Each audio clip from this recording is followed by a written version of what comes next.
All right, Knicks fans, big day to be a Knicks fan. The Knicks signed Jordan Clarkson and also Guerschon Yabusele. Decent day for the Knicks. First, let's get into Jordan Clarkson. Jordan Clarkson is somebody who can help this team right away. He's somebody who he's going to come off the bench, obviously. You're not going to put him in the starting lineup. You don't expect to have him play 30, 35 minutes a game. But what the Knicks lacked last year was somebody who can come off the bench and score consistently, and you're getting that with Jordan Clarkson. Now, he might drive you crazy with some of his antics on the court, maybe off the court.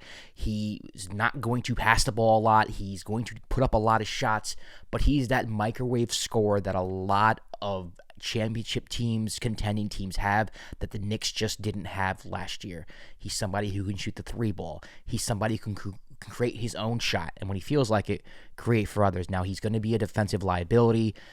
This Knicks team doesn't seem like it's going to be leaning on the defensive end as much going forward under Tom Thibodeau. That was pretty much their identity, a team that's going to stop you, that's going to be physical with you. Not that the Knicks can't do that. They still have the likes of OG Anunoby and Mikal Bridges and Mitchell Robinson, but it looks like the Knicks are going to be leaning more on the offensive side of the basketball this offseason and also focusing that on whoever they hire to be their next head coach. And Jordan Clarkson, for the amount of money the Knicks had, this free agency, able to get him on a vet minimum, which opened up the money to get Yabusele, who we'll talk about in a second. I think the Knicks did okay. I'm not mad at this move. Jordan is not somebody who I particularly am a fan of. I am somebody who likes ball movement and chemistry and cut. And that's my type of basketball. But I do understand the value of somebody who you can just give the ball to and he can just go to work. And Jordan Clarkson is somebody who can do that. He's somebody who will do that. He will have to do that if the Knicks are going to go where they want to go this year. Him coming off the bench, probably being the lead scorer off that bench unit, taking some pressure off Deuce McBride to handle the ball. We don't know what's going to happen with Tyler Kolek here. Do they play at the same time? Is Kolek even on this team? Those are questions that Leon Rose is going to have to answer before the season starts. But it is very clear that they brought Jordan Clarkson over here to be that microwave scorer off the bench, pretty much replacing whatever Cam Payne was last year. Cam was the backup point guard, but he was somebody who the Knicks relied upon for some offense off of the bench, and kind of unfair to Cam because to me that's not what he is.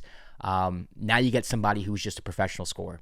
So decent move. Again, the Knicks did not have a lot to work with, especially if they're not making a trade. Don't have a lot to work with. They don't have a lot of money to hand out to all these free agents. Getting Jordan Clarkson on a vet minimum, I think overall is a good thing. Just recently, just about 10 minutes ago, when I hit record, literally, the Knicks signed Guerschon Yabusele, somebody who is big, he's physical, likes to run though, deceptive in that you look at him, you would think he likes to be in the half court and just being physical. He can do that, but he likes to run, he likes to get out and run, and he can shoot the three as well.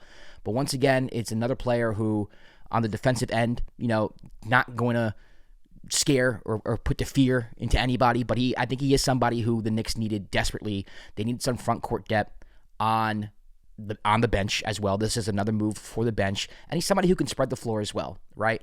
When you had Precious come in last year, I never thought Precious Achiuwa was hitting three-pointer ever, even when he was wide open, and was very inconsistent. Yabusele can run, he can shoot the ball, he's going to grab boards, he's going to be physical. This is a great pickup. This is an underrated pickup. I know everybody who I'm friends with who is Sixers fans loves this guy. They're hoping he came back to the team. Knicks get him. Very happy about this. I think Knicks fans are going to love this deal. So I'm pretty happy with what the Knicks have done, considering they didn't have much money to work with. I mean, my dream guy was Al Horford, right? And if I'm dreaming about Al Horford, that shows you the type of money and lack of resources the Knicks had for this particular offseason without making a trade. I know a lot of people wanted Leon Rose to be more aggressive, but you can't be that aggressive when you're this constricted with how much money you have, staying under the cap, and all that good stuff. So Knicks get Clarkson, the Knicks get Yabusele. I think for the circumstances, it's decent. I'm not too mad at it. Wondering if they blow up the core going forward. We'll have to pay attention to that. We're going to be bringing you the latest on rumors and headlines involving maybe a trade for Cat, maybe a trade for Mikal going forward. Right now, Still no head coach. It looks like, though, I'm not going to lie, it looks like Mike Woodson's going to get the job. They're bringing him back for another interview, a second interview. Now, I heard Taylor Jenkins is going to have another interview as well. But the more you read upon these things and you read in between the lines, I think Mike Brown is the guy. It's his job to lose, essentially, it feels like. And Mike isn't too far of a departure from Tibbs. So it would be interesting to see how this team switches up on the offensive end, because it looks like they're leaning more on that end of the basketball this year. Obviously, when you have Jalen Brunson and Karl-Anthony Towns, you're conceding a lot on the defensive end, and for you to make that up, you're going to have to get better on the offensive end. You're going to have to resemble the team that started last year, which was on pace to break records. Not the team that ended the year, which was good, but not great. You're going to have to be great on the offensive end. So I was hoping that they hire somebody who was a little bit more, I wouldn't say an offensive genius, more inept on the offensive end. Maybe some of their head coaches or assistant coaches, can run that side. Mike Brown is more known to be a defensive coach. So, I'm not mad if that is the guy who they end up hiring. Just, I don't understand why you would fire Tibbs to move laterally unless Tibbs completely lost the locker room, which seems like it might have been the case because of these meetings that they had once they were bounced from the playoffs. All right, listen, subscribe to the channel. We're going to be bringing you more information about the Knicks signings. I think they're done in free agency, but that does not mean that they're not going to make any more trades. Karl-Anthony Towns, Mikal Bridges, they have been in trade talks. I think Tyler Kolek might be on the move with this new Jordan Clarkson signing. There might not be room for him on the bench. We'll see what happens here, but we're going to be breaking down all of the rumors and headlines of the New York Knicks offseason here on Knicks Latest. Subscribe, like, comment who you think should be the Knicks head coach, and I'll see you tomorrow for another episode. Peace.